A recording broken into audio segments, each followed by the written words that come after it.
What's up, everybody? It's Kevin here from Happy Beard Games, and you are watching Nostalgia Bits on Happy Beard Games. Nostalgia Bits is my series where I take a look at things that are related to video games, but are not video games themselves, such as books, comic books, magazines, toys, collectibles, and so on. We're taking a look at different things each video. So this week's video, we're doing another book. As I mentioned last time, we're doing a few books in a row, and this book today is a real treat. It's one of the first of its kind, in America at least, and it's 1988's How to Win at Nintendo by Jeff Rovin. There's like literally someone like driving by slow looking at me as I'm like recording, like looking at me like eye-to-eye contact. I'm like, oh, okay. Today we're going to take a look at everything you need to know about the book How to Win at Nintendo. Yes, this book came out in 1988, and this is a strategy guide. It doesn't really look like it. It's small like a paperback. It's shaped like a paper. It is a paperback, but it's thin, and it doesn't look like strategy guides like we know of today, where they're usually big hardcover, like tomes that are like filled with 300 pages of strategies for one specific game, like The Witcher 3, for example. This is a book that contains many different chapters, and each chapter details a different Nintendo NES game.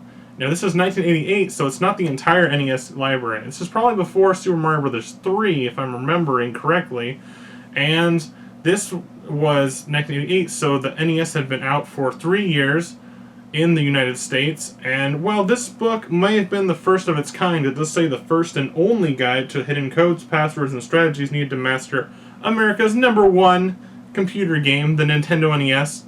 I'm not sure if this is the #1 book worldwide, because in Japan, the video game crash from Atari didn't really happen, and Nintendo and the Famicom was big in Japan, maybe even bigger than in the US, so does that mean that there were strategy guides like this in Japan as well before this book?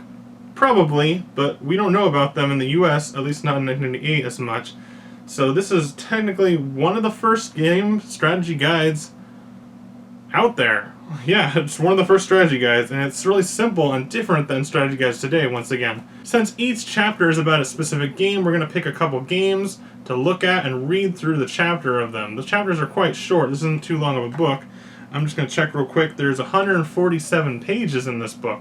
Not too long, but then again, it's not a book you sit down and read all in one night. This is a book that you're playing your Nintendo, you have it sitting by you on the couch or chair, you pick it up, you look through it for the game that you're playing at the time, and it'll help you through either maybe a part of the game you might be stuck at, or give you some tips, tricks, strategies, or maybe even cheat codes to help you progress through the game.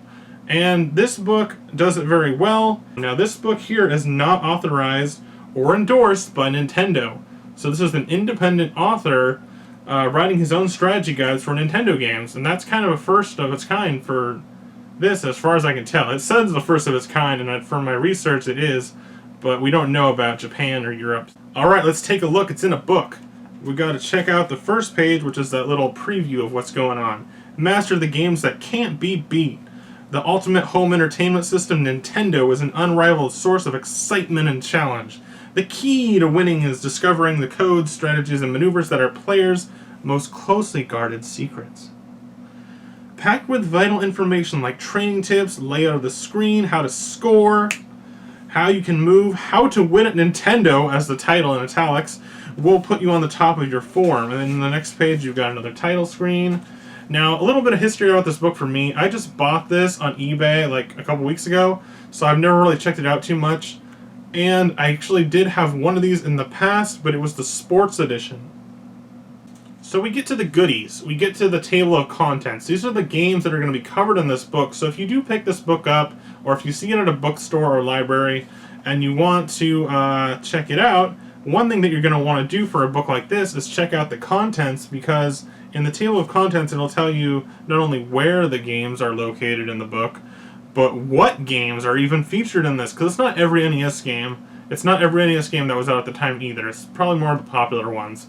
So let's go over the list of what games are actually covered in this one, and keep in mind that after he published this book, he did 3 more, and a sports one, and a Mario one.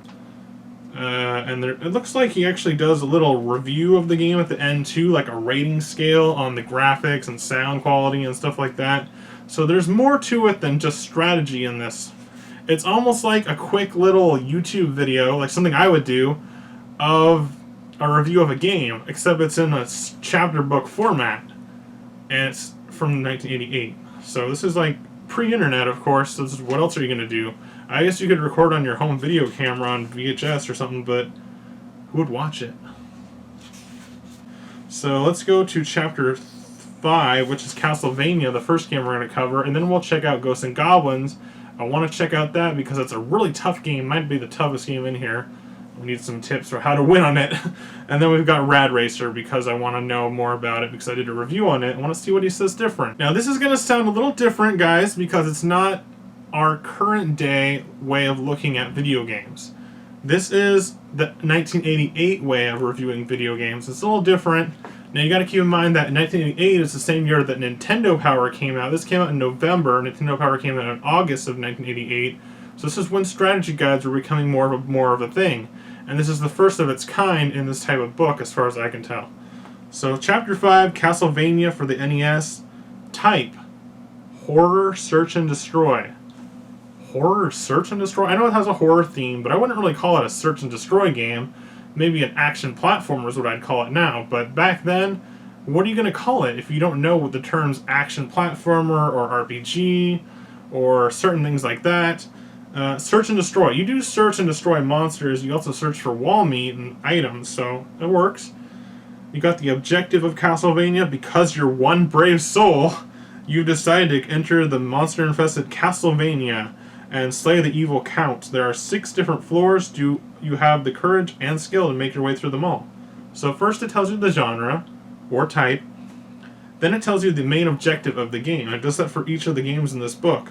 It tells you the layout. It kind of says like it's a recreated dusty detail castle, eerie estate, watery dungeons, monster-infested grounds, which covers the basics of level to level of Castlevania. It's a horror, Dracula-themed video game.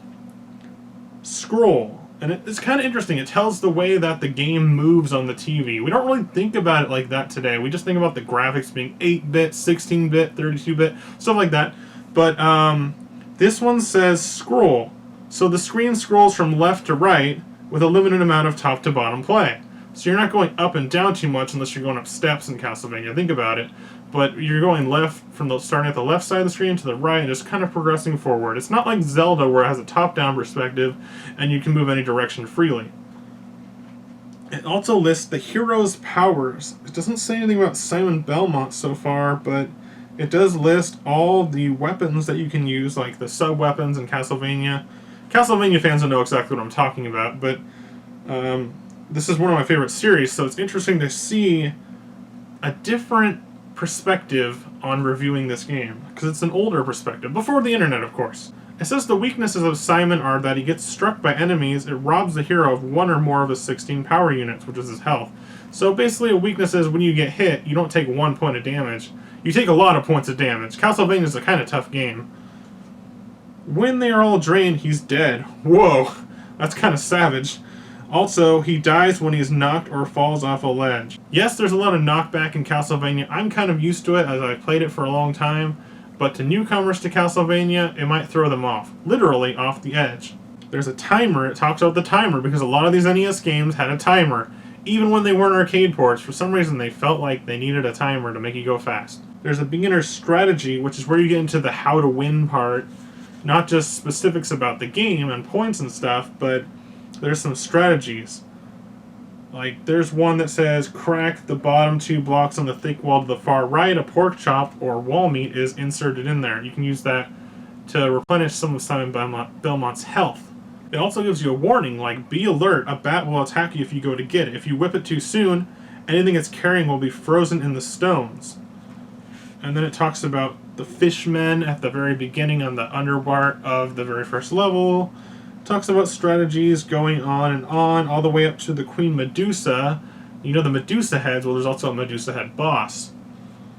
There's also moves on to advanced strategy, so this is a more hardcore strategy later on. Wow. Okay, so that's kind of interesting. It actually tells you how to defeat Death, the Grim Reaper boss in this game, which is the second to last boss. But it doesn't tell you any strategy for defeating Dracula, the final boss. It actually just says, head up to the 6th floor in your confrontation with the Count. It doesn't even call him by his name, Dracula. It just says the Count multiple times in this book. But then the strategy just ends there. So, what's my strategy for Dracula, Jeff Rovin? It says NES Advantage. Are they referring to the NES Advantage controller? Because that's the arcade stick style controller with turbo. It says NES Advantage. Being able to keep the button pressed for rapid whipping is convenient, though not significantly advantageous. Which is what I think they're talking about, the NES Advantage controller, because it does have a turbo function. And then at the end of the chapter, he gives the game a rating. And what he rates it on is by challenge, graphics, and sound effects. So apart from being fun and challenging and fraught with things to explore and discover, the game has incredible atmosphere and memorable monsters, as well as a chilling musical score. Some creaky sound effects would have been nice though. Yes, I kind of agree with that. The sound effects aren't the best. They're okay now, looking back on it. Fond memories. But the music's amazing, so he did give everything an A, except for the sound effects, he gave a B. And I guess if he included music with sound effects, it helped that become a B, instead of like a C or something lower. But challenge was A, graphics was A, sound effects B. Let's move on to the next game that I picked out from the table of contents to talk about. We're going to talk about these ones a little bit less, but now that we know what they actually talk about each game in this book, we can talk about the next ones a little bit less. Now we're on to Ghosts and Goblins, and I'm checking this out. The page count is a lot longer than Castlevania's review, and that might be because of the difficulty of the game. I don't know if it's really longer than Castlevania, but it takes a lot longer than Castlevania because you're going to die a lot in Ghosts and Goblins. One of the hardest games in the NES, in my opinion, and one of the hardest games I've played ever. So, Chapter 11, Ghosts and Goblins. Its type is Horror, Search, and Destroy. The same type or genre as they listed for Castlevania. So horror, search, and destroy. It tells you that your name is Arthur, you're a knight, you're rescuing the princess who was taken away by a demon, and you have to go through the 7 gates and fight the devil himself in order to save her. Now, one of the things that people know about Ghosts and Goblins today, besides being a difficult, tough-as-nails game, is that once you beat the game, it's an illusion devised by Satan, and you have to do the whole game over again, and I think it's even harder, so you have to beat the game twice to get the true ending and really complete the game. So I wonder if it'll mention that in this, and that's the one thing that I want to keep an eye out for in this book.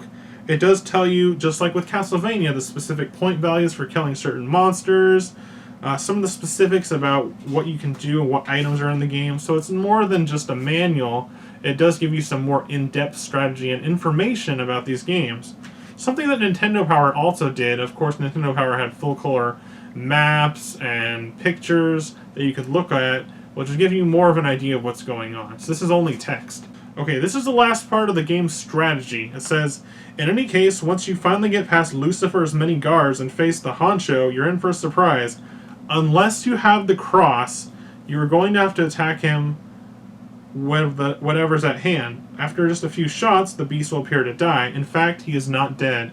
He was just an illusion, and you, hardy knight, will be flung right back to the beginning of the game.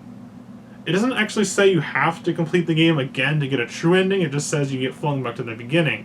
Which kind of implies that you do have to play it again, but it also might give you the wrong idea that that is just the way the game's supposed to end, with an illusion, like maybe they're setting it for a sequel.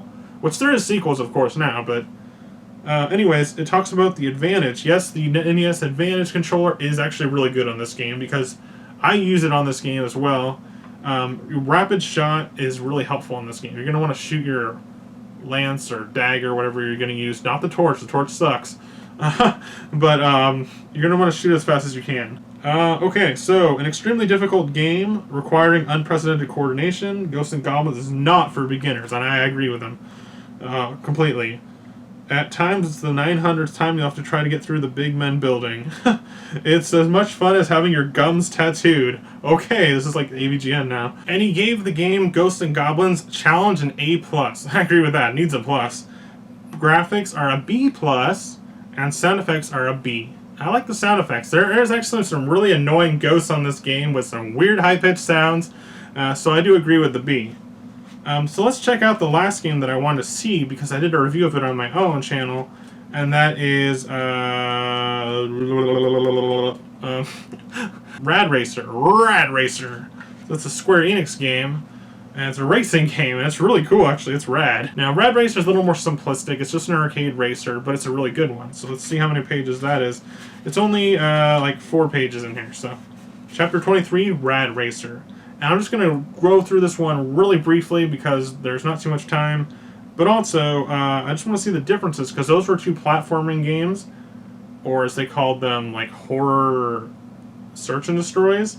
This one is an auto race. Okay, that makes sense. A racing game. I don't know why they just call it a racing game or racer, but it says auto race.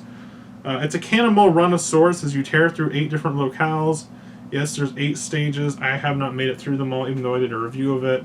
The point of view is behind the car you're driving, so that's the screen layout. The scrolling, the picture moves towards you as you steer. The lanes and horizon move from side to side. So once again, they're detailing the screen, the way the screen moves. It talks about the hero's powers, which is just a generic title he has for this category that he's reviewing in. So the hero isn't really a hero, it's just your driver or your car, if you want to imagine yourself as the car. And you've got things like the timer in Rad Racer, where you have to make it from checkpoint to checkpoint, and you get more time added to your timer, and if you don't make it to the end of the race in that time limit, then you get a game over and have to do the race again. It also talks about the joystick controller, the NES Advantage. Once again, the joystick is considerably better than the controller, allowing you to make more precise shifts in your course. Since the joystick is more like a stick shift, many players will find this more realistic. That's interesting, and I'm not sure if there actually is a steering wheel controller for the NES. Many consoles later did have a steering wheel controller, but now that I think about it, I don't have one, so maybe there isn't one. There's a few nice joysticks for the NES, so I'll have to try the Advantage on this game, because I've never tried it on it before. Then there's the Power Glove, which was used in the movie The Wizard. Power Glove up there, but I don't know if you want to use that.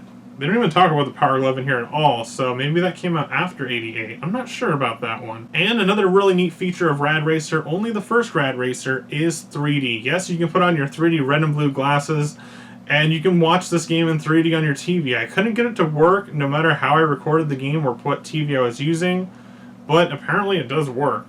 And I tried it, I couldn't get it to work on my review, so the 3D mode is okay.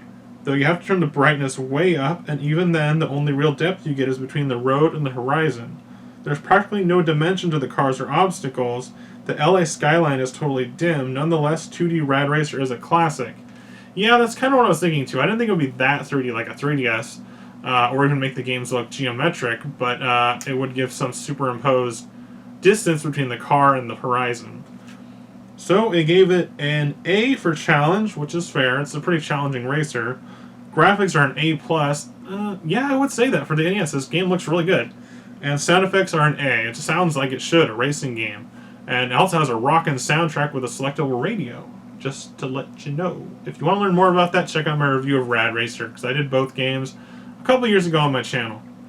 Alright everyone, that was it for today's Nostalgia Bits on Happy Beard Games. We checked out the book, How to Win at Nintendo by Jeff Rovin, a strategy book on early NES games. And it covers quite a bit of games with some nice details, some nice information about points and strategies and tips and tricks, and even some cheat codes. In the next few episodes of Nostalgia Bits on Happy Beard Games, we're going to be checking out a couple other video game books, and then we'll get into some more things like collectibles and toys and stuff. But what we're going to be checking out next time is Secrets of the Game series, Nintendo Game Secrets. It's a bit of a bigger book than last time, so it'll take me a little bit longer to check it out. And then later on, we're also going to check out the Worlds of Power Castlevania II Simon's Quest book, which is actually a novel based on the video game Castlevania II Simon's Quest. Whoa. Alright everyone, thanks for watching today's Happy Beard Games Nostalgia Bits. If you like this video, please be sure to give the video a like, subscribe today for more classic gaming goodness and more videos like this one. You can also check the bell to make sure that you get all my videos in your feed. Share this video with your friends, and leave me a comment, let me know what you think. You can even recommend some video game related collectibles for me to check out, potentially. Some of these are hard to find. Alright guys, thanks for watching once again. Bye!